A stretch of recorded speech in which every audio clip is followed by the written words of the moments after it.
está você? Achei. O que foi? Peraí, quem é você? Meu nome não é importante. E por que você não tá fazendo mais vídeos? Eu tô preso em vários projetos. Você tá jogando Race?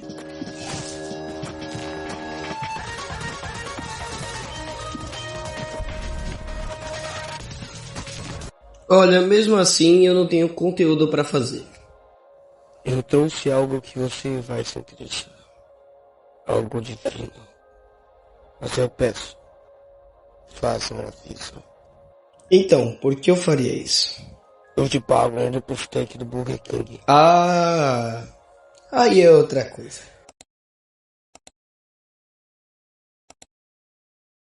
Bom, a iniciar a fita começa com uma explicação sobre itens que você precisa para ver essa fita, que são tampões de orelha, um lápis, um papel, uma bíblia no Salmo 9110.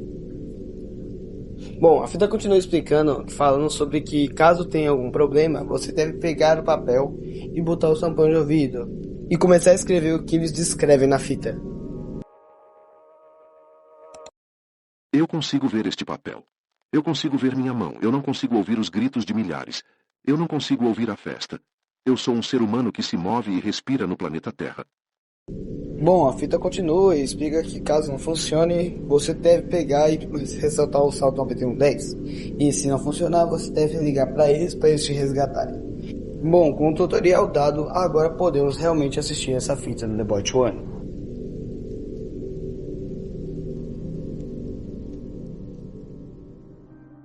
Em 1990, um programa florestal foi criado, apresentado por um guarda florestal da região, que não foi especificado o nome. Porém que quando o guarda florestal morreu, o programa foi cancelado. Isso não seria tão importante se em 2003, durante agosto de 2003, acontecesse uma coisa estranha. O programa reapareceu com um episódio totalmente quebrado e bugado. E nesse episódio foi relatado aparecer uma aparição muito estranha.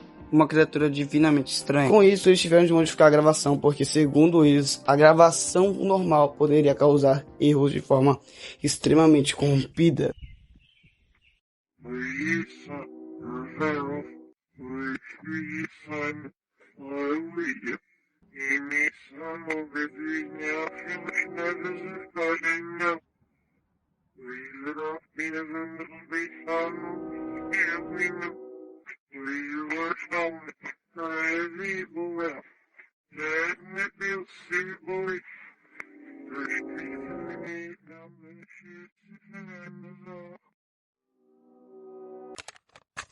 A lembrança da minha face será a causa da minha representação no futuro. Você estará dormindo e morto, e eu estarei lá, te observando. Ao acordar, não vai ser capaz de mover um músculo do seu corpo. Ao seus cuidadores chegarem, eles não serão capazes de me ver, mas você verá, e eu verei você para sempre.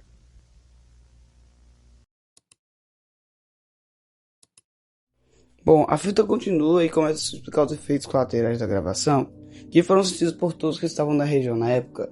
E os efeitos colaterais, segundo a população, é literalmente alucinações e vozes na cabeça, tudo relacionado com a criatura. Em resumo, eles escutam a criatura falando com elas e ainda por cima veem a criatura de vez em quando em lugares escuros ou em lugares ou quando estão prestes a dormir.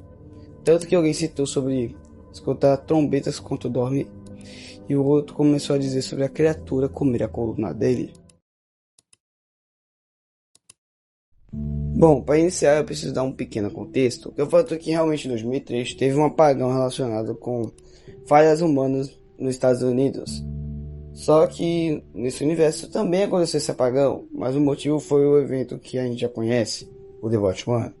Então com isso eles só apagaram a energia para imputar o caso, mas o problema foi que com isso literalmente milhares de pessoas foram afetadas, mas com isso eles conseguiram tirar a maioria das coisas relacionadas ao The Watch One da internet, já que a gravação era extremamente perigosa, sendo a gravação, como a gente viu no começo.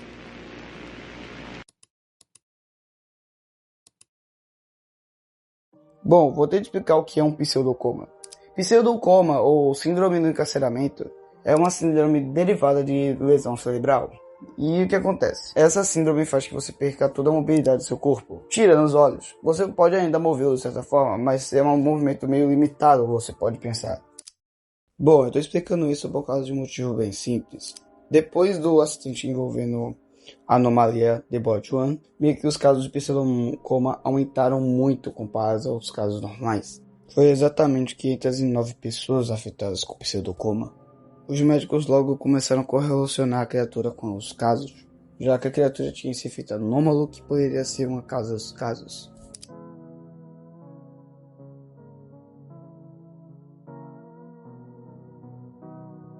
Bom, um dos únicos jeitos deles conseguirem se comunicar era por meio do código Morse. E eles tentaram mostrar para essas pessoas que foram entrevistadas, mas não tiveram nenhum resultado concludente. Até que um caso singular foi encontrado, Jobs Operini. Jobs Operini é um antigo fuzileiro naval e até falante de código Morse. Então com isso, eles teriam pelo menos algum relato em relação à criatura. E o relato que ele decidiu falar foi o dia que a criatura apareceu no seu quintal. O sobrinho da família estava por lá na época, e ele começou a tirar algumas fotos do seu quintal, e por acidente acabou tirando uma foto da criatura. Essa é a foto retirada da situação.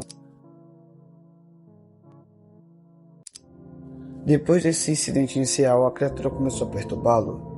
E além disso, ele ameaçou caso ele contasse alguma coisa das autoridades. Ameaçou tanto ele quanto a família dele. Essa gravação é a entrevista feita para o Zamperini. Bom, já que a entrevista é meio longa, eu vou resumir ela em partes.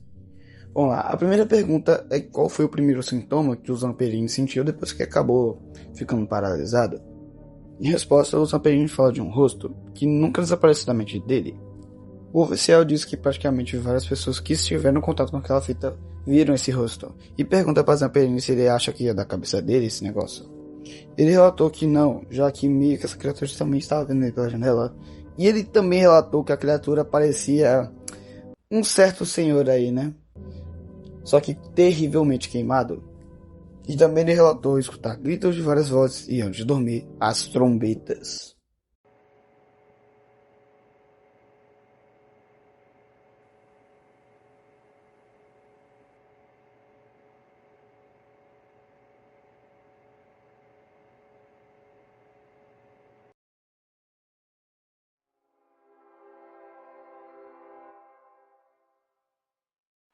Para ouvir com atenção.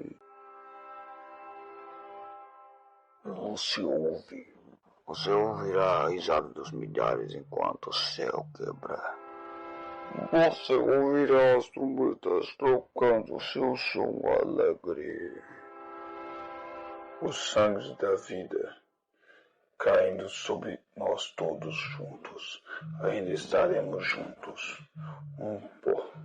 Um peixe para juntos, fundidos pelo amor, na mais pura conexão, seja.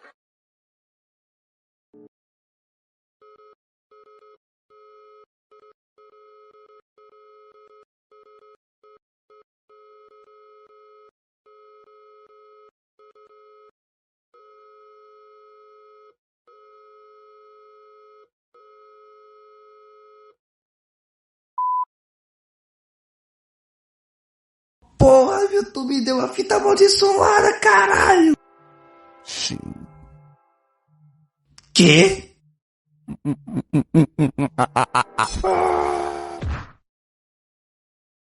Eu acho que eu sei querer matei ele. Bom, vou explicar um pouquinho porque esse vídeo demorou tanto pra ser feito. O principal motivo foi preguiça. Literalmente só fiquei com muita preguiça de ficar editando um montão de coisa. E acabou que o vídeo demorou muito. E aí eu comecei a fazer o vídeo mais pra esse mês mesmo. Eu comecei a fazer a edição toda. Bom, indo pro lado das teorias, The Bot1 tem vários pontos de vista. Tem uma que diz que ele seria Deus e a que fala sobre o pastor Watanabe. Mas essas duas aí eu vou descartar e vou falar que eu acho a mais confirmada. A teoria que eu mais aceito é a de ele não ser uma divindade, mas sim se passar por uma. O principal motivo que me faz pensar isso é o fator que o The Bot1 só tem poderes mentais, e isso só pode afetar as cabeças das pessoas, mas além das suas ameaças, nada é realmente conclusivo. Tanto que é citado que você pode literalmente impedir que ele mexa com a sua cabeça usando a Bíblia. Que pra mim só mostra que esse bicho não é cristão. Outra coisa que pode mostrar pra gente é o fator que ele é todo distorcido e a sua visão de mundo também é bem distorcida. Ele, em vez de achar as coisas que ele tá fazendo mais, ele acha que é uma forma boa de amor. Que só mostra que esse bicho não tem muito conhecimento do que faz. E outra coisa é o fato das trombetas. Ele parece estar forçando você a pensar que está acontecendo o fim do mundo. E além disso, o Zamperini cita que ele parece literalmente uma face de Cristo, só que queimada. Então, pelo que está entendendo de várias formas, assim, realmente, ele parece ser só um bicho que parece se achar um deus. E meio que é isso. Acho que não é um bicho muito encapetado a esse ponto.